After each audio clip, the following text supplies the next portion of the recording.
नमस्कार विद्यार्थी मित्रांनो, आज आपण येथे डिस्कस करणार आहोत cell the unit of life. आता सर्वप्रथम हा टॉपिक बघण्याच्याही अगोदर आपण डिस्कस करूयात की आपल्या अर्थ वरती जेवढ्या काही नॉन लिव्हिंग थिंग्स आहेत किंवा आपण म्हणू शकतो जेवढ्या काही निर्जीव वस्तू आहेत त्या सगळ्या एका छोट्याशा युनिट पासून बनलेल्या आहेत आणि त्या छोट्याशा युनिटला आपण म्हणतो ॲटम। म्हणजे हा जो ॲटम आहे त्या वस्तूचा काय झाला, स्मॉलेस्ट युनिट झाला। तसंच जेव्हा आपण आपली बॉडी कन्सिडर करतो, आपल्या बॉडीचा एक स्मॉलेस्ट युनिट जो आहे त्याला आपण काय म्हणतो, तर त्याला आपण म्हणतो सेल। जसं की आपण बघूयात, इथे आपण बघितलंय की एक भिंत दाखवलेली आहे, एक वॉल दिसतेय। त्या वॉल जी बनलेली आहे ती छोट्या छोट्या युनिट पासून बनलेली आहे आणि तो छोटा युनिट जो आहे त्याला आपण म्हणतो दिस इज द ब्रिक्स। आता ब्रिक्स काय झालं ह्या वॉलचा, ही वॉल कशापासून बनली तर ब्रिक्स पासून। ब्रिक्स काय झाला तर स्मॉलेस्ट युनिट ऑफ वॉल। तसंच आपली जी बॉडी आहे ती आपल्या जी बॉडी बनलेली आहे ती कशापासून बनलेली आहे तर सेल पासून बनलेली। तर आपण बघूयात सेल बद्दल। सेल म्हणजे आपण लिव्हिंग थिंग्स बद्दल इथे डिस्कस करतोय। So the cell is the smallest unit of life. म्हणजे जर ही छोटी सेल आहे, खूप साऱ्या सेल्स आपल्या बॉडीमध्ये प्रेझेंट आहे, आपण म्हणतो की आपली जी बॉडी बनलेली आहे ही सर्व कशापासून बनलेली आहे तर सेल्स पासून बनलेली आहे आपली बॉडी। आता ह्या झाल्या सेल्स। सेल्स जेव्हा ॲग्रीगेट होतात किंवा एकत्र येतात, एक कॉम्पॅक्ट स्ट्रक्चर फॉर्म करतात, त्याला आपण काय म्हणतो, त्याला आपण म्हणतो टिश्यू। टिश्यू म्हणजे काय, that is the group of cells.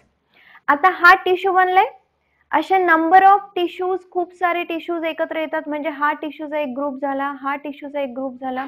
हे नंबर ऑफ टिश्यूचे ग्रुप्स एकत्र येतात आणि ते काय फॉर्म करतात तर आपण त्याला म्हणतो ऑर्गन फॉर्म करतात। आणि ह्या ऑर्गन पासून हे जेव्हा सगळे ऑर्गन्स एकत्र येतात, ऑर्गन्स म्हणजे जसं आपण इथे बघूयात, हात आहेत, हे पाय आहेत, हे काय झाले, हे शरीराचे काय झालेत, ऑर्गन्स झालेत। आता हे जे ऑर्गन्स एकत्र येतात तेव्हा आपण म्हणतो there is the formation of the system. किंवा आपण ऑर्गन मध्ये बघू शकतो, लंग्स हा ऑर्गन आहे, किडनी ऑर्गन आहे, ब्लॅडर ऑर्गन आहे, हार्ट ऑर्गन आहे, स्टमक ऑर्गन आहे। जेवढं काही आपल्या बॉडीमध्ये प्रेझेंट आहे, everything is made up of the cells and that smallest unit of life we said that is the cells. So the study of cells is called cell biology किंवा सायटोलॉजी आपण म्हणू शकतो।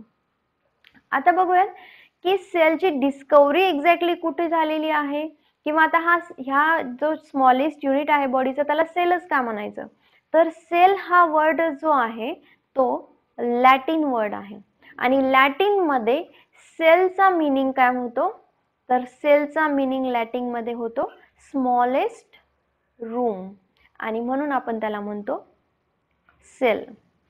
आता सगळ्यात अगोदर डिस्कवरी कशी झाली किंवा सेल कोणाला सापडली किंवा कोणी शोध लावला किंवा कोणी बघितली अगोदर ते आपण डिटेल मध्ये बघूयात, त्याचं ग्राफिकल रिप्रेझेंटेशन।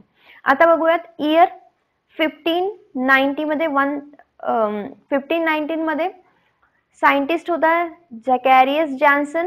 जॅकॅरियस जॉन्सनने काय केलं, फर्स्ट मायक्रोस्कोपची डिस्कवरी केली।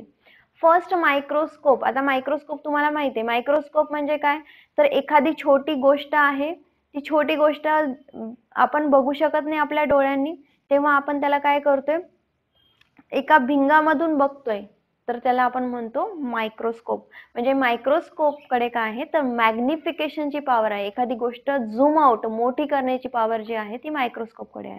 म्हणजे सगळ्यात अगोदरची कशाची डिस्कवरी झाली तर मायक्रोस्कोपची। कोणी केली, जॅकॅरियस जॉन्सन नावाच्या सायंटिस्टने। नंतर नेक्स्ट इयर 1665 मध्ये काय झालं, रॉबर्ट हुक नावाचा सायंटिस्ट आला आणि रॉबर्ट हुकने काय केलं, सेलचा शोध लावला आणि ती जी सेल होती ती डेड सेल होती। तर डेड सेल किंवा आपण म्हणू शकतो की मृत पेशीचा जो शोध लावलाय तो लावलाय रॉबर्ट हुकने। आता ही सेल आपण म्हणतो की आपण नेकेड आईजने किंवा आपल्या उघड्या डोळ्यांनी आपण बघू शकत नाही, म्हणजेच रॉबर्ट हुकने डेड सेलला बघण्यासाठी काय यूज केला तर मायक्रोस्कोपचा यूज केला आणि मायक्रोस्कोपचा यूज करून त्याने सेलची डिस्कवरी केली। त्यानंतर नेक्स्ट सायंटिस्ट आला लिव्हन हॉक, अँटनी वॉन लिव्हन हॉक। 1674 मध्ये अँटन वॉन लिव्हनहॉकने काय केलं तर लिव्हिंग सेल बघितली. लिव्हिंग सेल म्हणजे जी आपण म्हणू शकतो सजीव सेल जी आहे त्याची डिस्कवरी कोणी केली? लिव्हनहॉकने. त्यानंतर 1813 मध्ये रॉबर्ट ब्राउन नावाचा सायंटिस्ट होता आणि त्याने सांगितलं की हे जे काही सेल, डेड सेल किंवा लिव्हिंग सेल्स ह्या ज्या काही डिस्कवरी केलेल्या आहेत ह्या सेलच्या आतमध्ये एक कंपोनेंट आहे किंवा एक ऑर्गॅनेली आहे आणि त्याला आपण काय म्हणतो तर न्यूक्लियस. आणि त्या न्यूक्लियसची डिस्कवरी कोणी केली तर रॉबर्ट ब्राउन नावाच्या सायंटिस्टने त्याची डिस्कवरी केली. त्यानंतर बघूयात आता ठीक आहे आपण सेल बद्दल बघितलंय की सेल स्मॉलेस्ट युनिट आहे, सेलची डिस्कवरी कशी झाली. त्यानंतर आपण बघूयात की एक्झॅक्टली सेलचं स्ट्रक्चर कसं असतं, एक्झॅक्ट सेल्स कसे असतात. तर cells is having the various shape, वेगवेगळ्या शेपमध्ये असतात. स्पेरिकल असतात, सिलेंड्रिकल असतात, ओव्हल असतात, कॉमा शेप्ड असतात. स्पेरिकल म्हणजे तुम्हाला माहिती आहे राऊंड शेप्ड असणार आहेत. सिलेंड्रिकल म्हणजे एकदम लंब्या लंब्या असणारे, त्याला आपण म्हणतो सिलेंड्रिकल शेप. त्यानंतर ओव्हल, ओव्हल म्हणजे पूर्णपणे सिलेंड्रिकल पण नाहीये आणि पूर्णपणे स्पेरिकल पण नाहीये, त्याला आपण ओव्हल शेप म्हणतो. आणि कॉमा शेप, कॉमा शेप म्हणजे कॉमा सारखा दिसणाऱ्या शेपचे असणारे. तर अशा वेगवेगळ्या शेपच्या सेल्स आहेत. त्यानंतर साईज बघूयात सेलची. सेल आपण म्हणतो की उघड्या डोळ्याने बघू शकत नाही म्हणजे साईज खूप छोटी आहे सेलची. That is the 0.1 micrometre to 18 centimetre. 0.1 micrometre पासून 18 सेंटीमीटर पर्यंत सेलची साईज व्हॅरी होते. म्हणजे सेल खूप कमी साईजची पण असू शकते, सेल जास्त मोठ्या साईजची पण असणार आहे. तर त्याचं जे लिमिट आहे 0.1 मायक्रोमीटर टू 18 सेंटीमीटर. आता जर आपण बघितलं 1 micrometre is equal to how many metre, that means that is the 10 to the power -6 metre.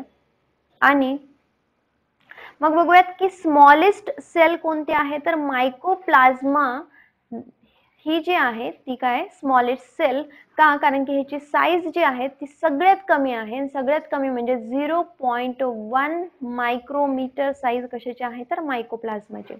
Largest sale कुठली आहे तर लार्जेस्ट युकॅरियोटिक सेल जी आहे त्याला आपण म्हणतो एग ऑफ ऑस्ट्रिच. इथे बघितलं असेल तुम्ही डायग्राम मध्ये, हे जे एग्ज आहे ती फक्त एक सेल आहे, युकॅरियोटिक सिंगल सेल. तर त्यामुळे आपण म्हणतो दिस इज द लार्जेस्ट सेल. आणि ह्यूमन बॉडी मध्ये जर कन्सिडर करत असाल तर लॉंगेस्ट सेल जी आहे ती नर्व सेल आहे. नर्व सेल आहेत म्हणजे आपल्या बॉडीमध्ये सगळीकडे हे काय आहेत न्यूरॉन्स आहेत. ही जी आहे ही नर्व सेल आहे, म्हणजे ही एकच सेल आहे, या सेलचा न्यूक्लियस आहे आणि हा सेलचा शेप आहे. ह्याला आपण म्हणतो नर्व सेल, जे की आपल्याला सेन्सेशन साठी उपयोगात येते. आता आपल्याला कळालंय सेलचं स्ट्रक्चर काय, शेप, साईज, त्यानंतर छोटी सेल, मोठी सेल, लॉंगेस्ट सेल सगळं आपण डिस्कस केलेलंच आहे. त्यानंतर आपण बघूयात की जर एखादी सेल आहे तर त्या सेलमध्ये एक्झॅक्टली काय काय असतं किंवा सेल कशापासून बनलेली आहे. तर सेलमध्ये काही कॉम्पोनेंट्स असतात. कॉम्पोनेंट्स म्हणजे सेलमध्ये सेल वॉल असणार आहे.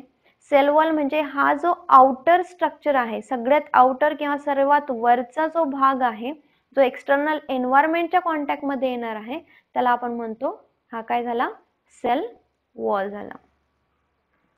त्यानंतर प्लाझ्मा मेम्ब्रेन किंवा आपण म्हणू शकतो सेल मेम्ब्रेन.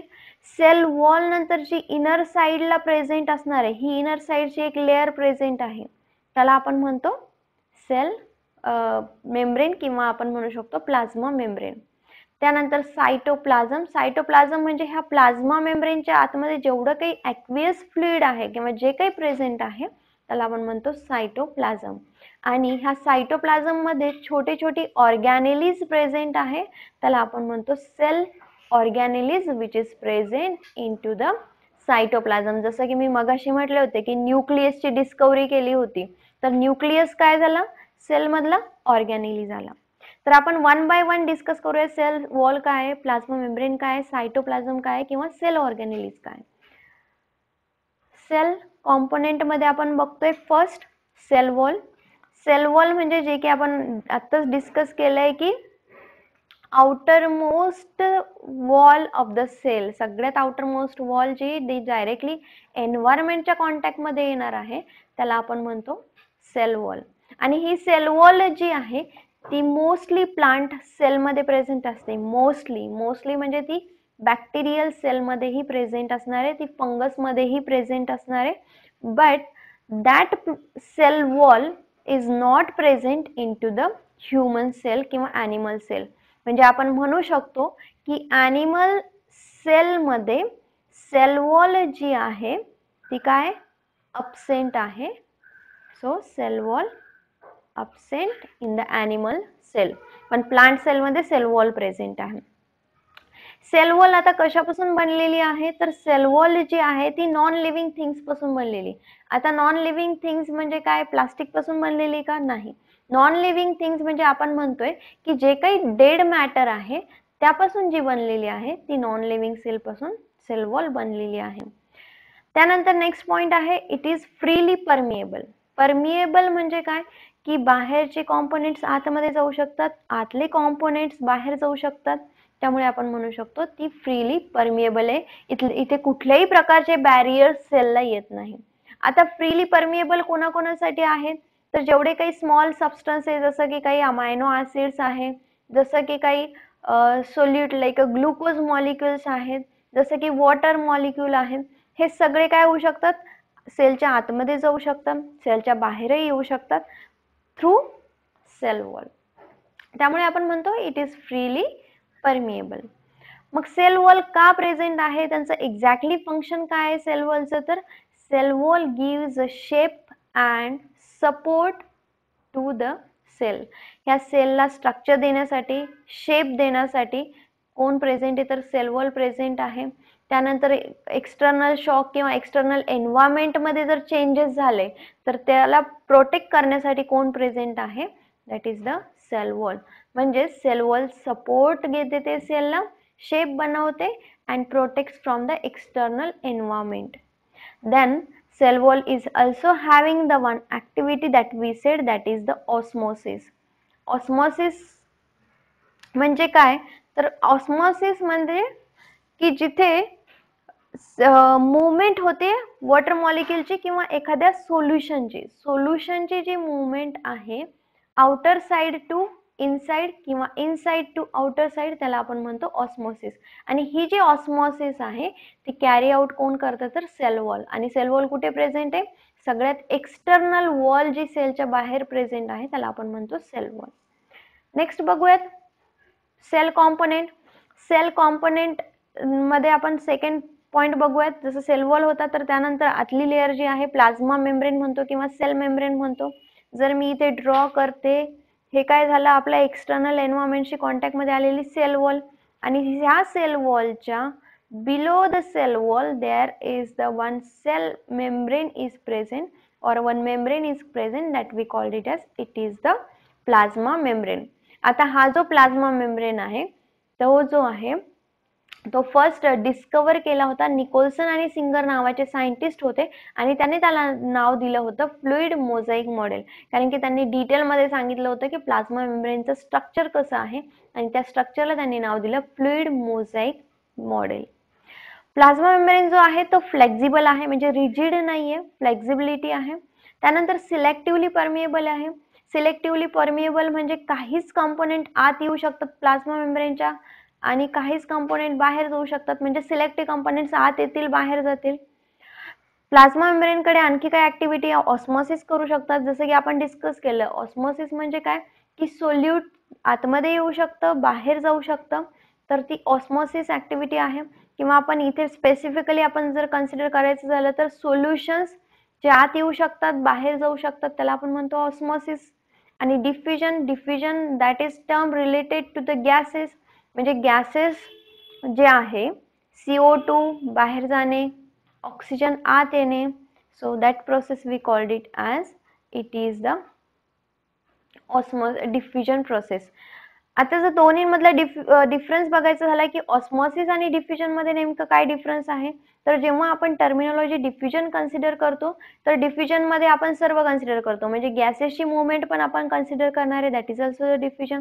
सोल्युशनची मुवमेंट पण आपण कन्सिडर करणार आहेत, म्हणजे लिक्विडची पण आपण कन्सिडर करणार आहेत, आणि सॉलिडची मुवमेंट पण आहे. सॉलिड म्हणजे जसं की ग्लुकोज आहे किंवा अदर मॉलिक्युल्स आहेत त्यांची मुवमेंट पण आपण म्हणू शकतो, that is the diffusion. But osmosis जेव्हा आपण कन्सिडर करतो तेव्हा फक्त सोल्युशन किंवा लिक्विड मुवमेंट आपण इथे कन्सिडर करतो. त्यानंतर आपण बघूयात की निकोल्सन आणि सिंगरने काय सांगितलं प्लाझ्मा मेम्ब्रेन मध्ये किंवा ते फ्लुइड मोझेक मॉडेल काय होतं.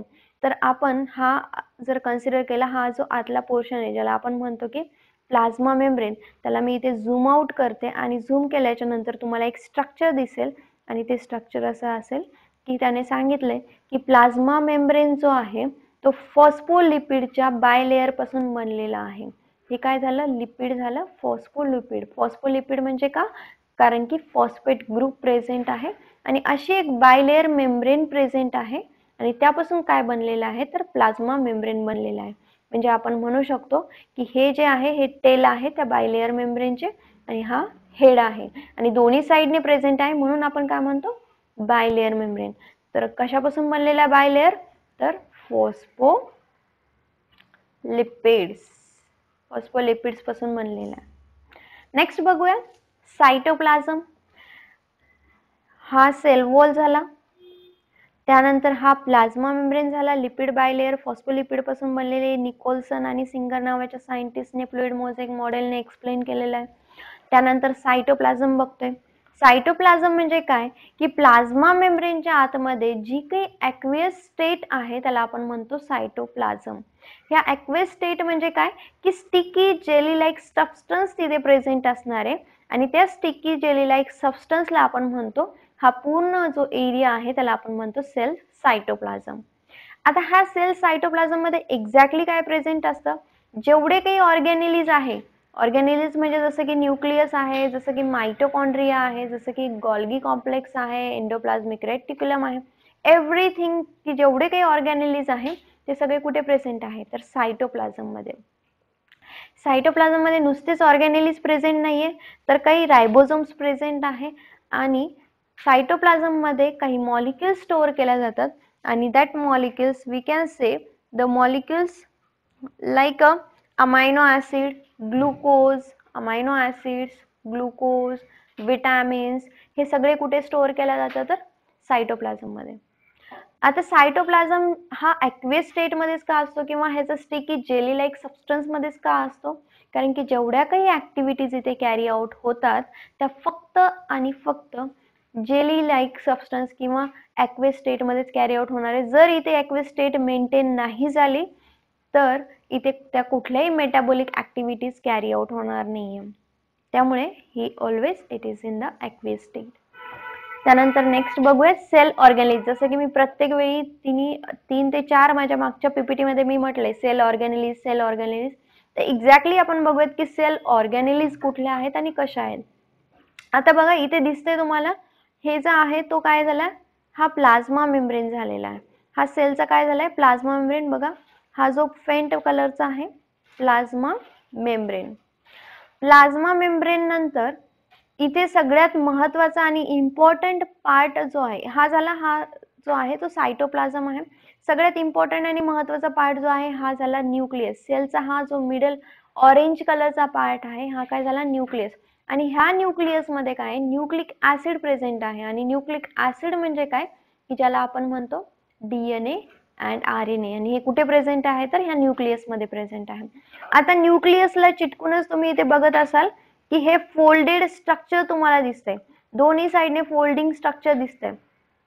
तर हे जे फोल्डिंग स्ट्रक्चर आहे त्याला आपण काय म्हणतो रफ एंडोप्लाझ्मिक रेटिक्युलम. आता हे एक ऑर्गॅनिली झालं रफ एंडोप्लाझ्मिक रेटिक्युलम.